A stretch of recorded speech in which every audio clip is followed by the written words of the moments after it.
Well, I think that this perception that we can return to the status quo, and what I would say is that we can't because there was no status quo. The situation has been evolving very quickly over the course of the last year, particularly after the events in Egypt last summer, the change of government, and then the closure of the illegal tunnels between Egypt and Gaza. That really precipitated a significant political change in Gaza. And so this idea that Hamas could provide security for Israel from Gaza became impossible because Hamas's ability to govern Gaza became impossible because they didn't have the revenue from the tunnel trade. They couldn't pay their civil servants. They could not continue with the responsibilities of government as a de facto government in Gaza. And so what we have now is not an end of the conflict so much as a suspension of the conflict, because none of the issues that were on the ground on the 7th of July have been resolved. And now we have a whole other layer of issues on top of that, particularly the anger and frustration of the population, like 20,000 homes destroyed, those families nowhere to live, a continued governance vacuum because the national consensus government headed by President Abbas has never been able to really take control and govern Gaza. So this idea that we can return to the situation actually there was no situation to return to. We've been talking about Gaza being unsustainable for years, but with the months of sort of April, May, June this year, we went from unsustainable to untenable. And even during the conflict, speaking to our staff and to refugees, they wanted the violence to end. They were scared. It was an incredibly intense conflict.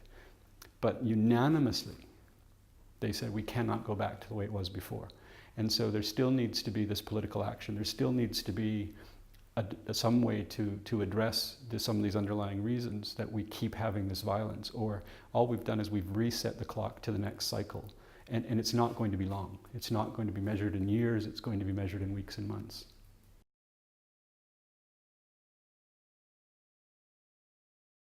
Well, I think there was two things that were maybe perhaps not brought out as well as they may have been in the media around this recent conflict. The first was it was very much presented as a fight simply between Hamas and Israel. And I think more broadly, it was really Gaza against Israel. I mean, there are many militias there. There was the Islamic Jihad, the Popular Resistance Committees, PFLP, even the Fatah militia. They were all participating. And it was, to conceive of it as just one group against Israel, I think doesn't capture how broadly it involved Gaza. And then when you're going and you're talking about a resolution to it, of course, if you're ignoring all of the rest, then potentially you're not addressing all of the issues. The second was there was this perception that the conflict came about because of the kidnapping and murder of the 3 teenagers in Hebron on the 12th of June. By that time, the conflict was almost becoming inevitable. There had been a dramatic increase in the number of rockets fired from Gaza to Israel, an increase in targeted killings of alleged militants by Israelis, more incursions, ground incursions on the ground, and more military activity generally. So the conflict was already brewing before the kidnapping. I think that was probably an accelerant, but it was virtually inevitable before that even happened.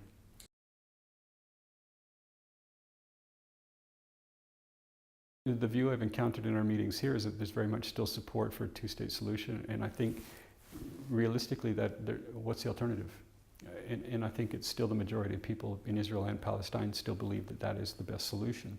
And I think Europe can play a very important role. I mean, the largest trading partner with Israel, largest donor to the Palestinian Authority.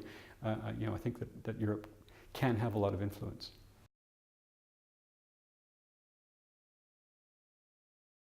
There's a number of ways. Very directly we get support from Europe. One of those through DevCo is funding for our general fund, which funds most of our human development activities. I think uniquely UNRWA directly implements our own programs. So the operation that I manage in Gaza, we have 240,000 students in 252 schools. We have 13,000 staff. The EU through DevCo is a huge supporter of that. Through the Instrument for Stability, we fund what we call our job creation program. It's a cash for work program, particularly focused on the private sector and helping Gazan businesses to overcome some of the costs of the blockade, to provide labor for them to be able to compete, at least locally, with imported goods. And it's also to make sure that people get an opportunity to work. Because the biggest challenge in Gaza is poverty driven by unemployment because of the blockade. Since 2007, the people, the Palestinians of Gaza have not been able to sell their goods. They've had no access to markets. So, if you're a farmer in Gaza who grows tomatoes, your market is limited to Gaza, to 1.8 million people who are as poor as you are. You can't sell your tomatoes in Ramallah or Hebron or Nablus or Haifa. And so this lack of access to markets has led to the poverty, the unemployment, the food insecurity. And so the job creation program is one of the ways that we try to address that. And it was even, during emergency times, it's an incredibly valuable tool. And we had, during the conflict, almost 300,000 people sheltered in 90 of our schools. Hygiene was particularly a problem because these are not designed as shelters. They're schools. They're supposed to have 1,000 kids in them for a few hours a day. They have 3,000, 4,000, 5,000 people living in them 24 hours a day. There's inadequate toilets. The water system was largely destroyed or non-operable. We were trucking in all of the water, both potable and non-potable, and hygiene was a real problem. Using our job creation program, we hired 20 people per school, per shelter, within about 24 hours, and we were able to put them to work. It's a mechanism that people understand. They know it, they like it, and it gives us incredible flexibility to be able to respond very quickly.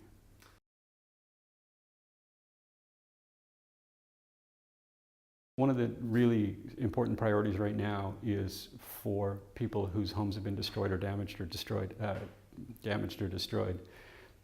For those who have light damage, doors, windows, etc., the material to do those repairs is available on the local market. So what we do is we have engineers assess your home, and if you only need minor repairs, within a week of us assessing your home, we want money in your pocket so that you can go buy those doors and windows or get your local craftsman or carpenter to come and do those repairs.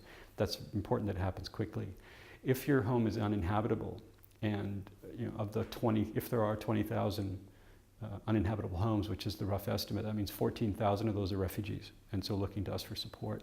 So if we assess your home and it's not habitable, within a week, we want money in your pocket that provides you cash to go rent another shelter if you can find one, or to financially contribute to another household. So your relatives or your neighbors, if they take you in, you have the resources to contribute to them financially.